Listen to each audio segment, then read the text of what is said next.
quad and the front line of your body during something like a hinge, here are two things to consider.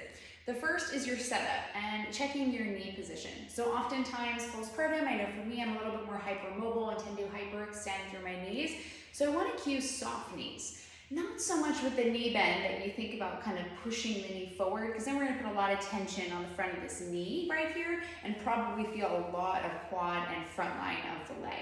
So I'm going to think about keeping the knee soft and actively pressing through the arch of my foot, that center part of the foot. So much so that I maybe even feel a little bit of push off from the ground. So I'm going to keep this knee soft and keep that weight over the midfoot.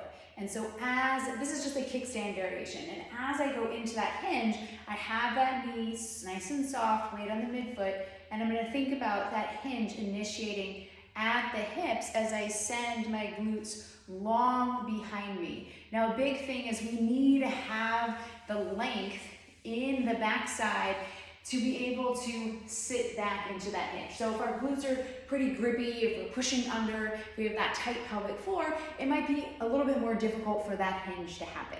So in this position, I'm thinking about knees soft, pushing through the middle of the foot, and it's like almost like I'm giving you a little nudge on the back of the knee as you push back with the hips. So it's like a push-pull, not pushing the knee forward, just giving you a little tension here at the knee so that you can hinge at the hips and go down.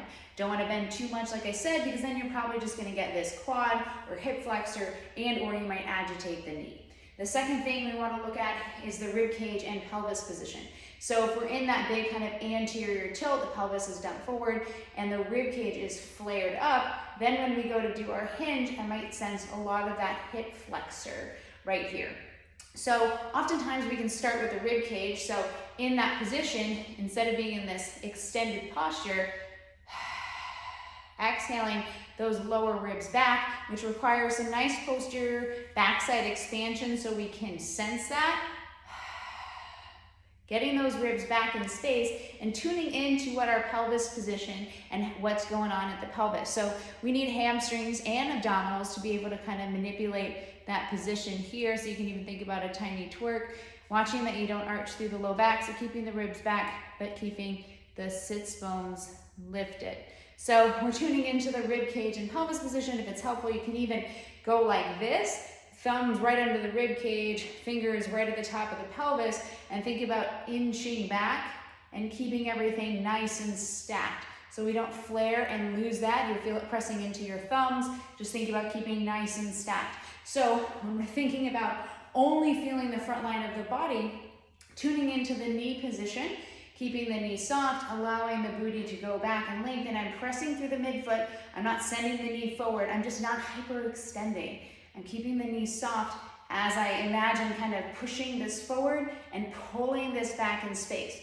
Then I'm tuning into the rib cage position, watching that I'm not flaring out or dumping forward at the pelvis, because you can see if I'm in that position, I'm getting this almost like sensation here in the front of the leg. And if we're in that more anteriorly tilted position, our quads or hip flexors are more leveraged in general.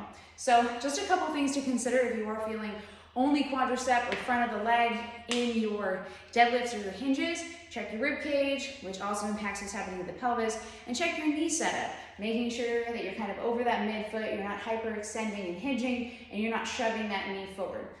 Let me know if you have any questions.